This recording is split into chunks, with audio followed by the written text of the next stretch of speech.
మరి మొక్కుబడి భాగంలో ఈ గౌరీపట్నానికి పవన్ కళ్యాణ్ గెలవాలని ప్రత్యేకించి పట్టుబట్టి పిఠాపురం నియోజకవర్గం నుంచి కాకినాడ జిల్లా నుంచి మన మధ్యకు వచ్చిన కొంతమంది ఉన్నారు. వారితో మనం మాట్లాడి అసలు ఆ మొక్కుబడి ఏంటి, ఎందుకు మొక్కున్నారు అనేది ఆరు మాటల్లోనే మనం తెలుసుకుందాం. మేడం నమస్తే అండి. నమస్తే అండి. ఏం పేరండి? నా పేరు దుర్గాలక్ష్మి అండి. నున్న దుర్గాలక్ష్మి అండి.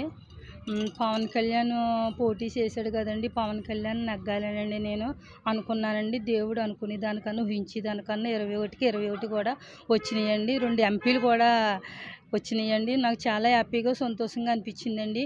అలాగా పవన్ కళ్యాణ్ మొత్తం వల్లనే నేను మోకాళ్ళ మీద నడుస్తానని అనుకున్నానండి. నేను అసలు ఎప్పుడు కూడా నేను నడలేదండి. నాకు దేవుడు మాకు ఇల్లు లేదండి, ఇల్లు ఇచ్చాడండి. మా బాబు లండన్ వెళ్ళాడండి.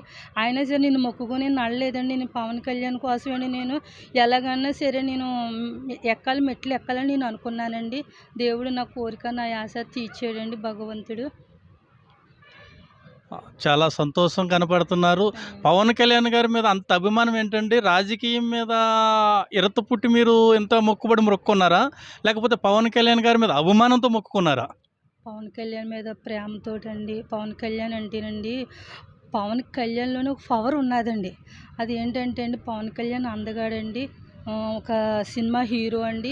ఎన్నో వాదాలు ఎన్నో వదులుకునండి ప్రజలకు మంచి చేయాలన్న ఉద్దేశంతో వచ్చాడండి. ఆయనకి ఇలా బయట వచ్చి తిరిగి చేయవలసిన పని లేదండి. ఎందుకంటేనండి ఆయన ఒక సినిమా స్టార్ ఉండండి. ఏసీ రూముల్లో ఏసీ గదుల్లో ఉండొచ్చండి. ఎండను తిరుగుతానండి. పవన్ కళ్యాణ్ ఎంతోమంది ఎన్నో అవమానించారండి. కానీ పవన్ కళ్యాణ్ వాళ్ళ మిస్సెస్ కూడా అన్నా నిజమో కూడా దేవుడిని నమ్ముకుంటుంది కదండి. అందరి ప్రార్థనలు దేవుడు ఆలకించాడేమో అండి. అందుకే దేవుడు సహాయం చేశాడు. మీరు క్రిస్టియన్నా?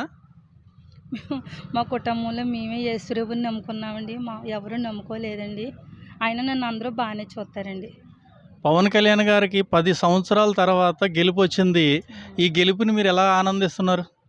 నేను చెప్పలేనండి. నిజంగా నాకు పవన్ కళ్యాణ్ ఆ రోజు ఓట్లు వేసిన రోజుని నాకు మా వారు దగ్గర డాక్టర్ని పెడితే బాగున్ను. ఎందుకంటే నేను టెన్షన్ తట్టుకోలేకపోతున్నాను. పవన్ కళ్యాణ్ మా వారితో నాకు వస్తారా లేదా అన్న టెన్షన్ అండి నాకు. అయినా దేవుడి మీద ఆధారపడితే దేవుడు త్రోసివేయడు కదండి. దేవుడు నా తలంపులు లాంటివి కాదు, మీ తలంపులు అంటే దేవుడు వాగ్దానం ఇచ్చే దేవుడు, నమ్మదగిన దేవుడు అండి. చూస్తున్నాం కదండి, అభిమానం, మొక్కుబడి.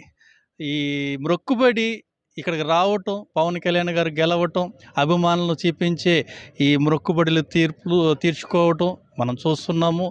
గౌరీపట్నం అంటే ఒక సాధారణమైన టెంపుల్ కాదని ఇక్కడ మరొకసారి రుజువు అవుతుంది. రండి, వచ్చి మీ కోరికలు ఏమున్నాయో ఇక్కడ మీరు తీర్చుకోండి.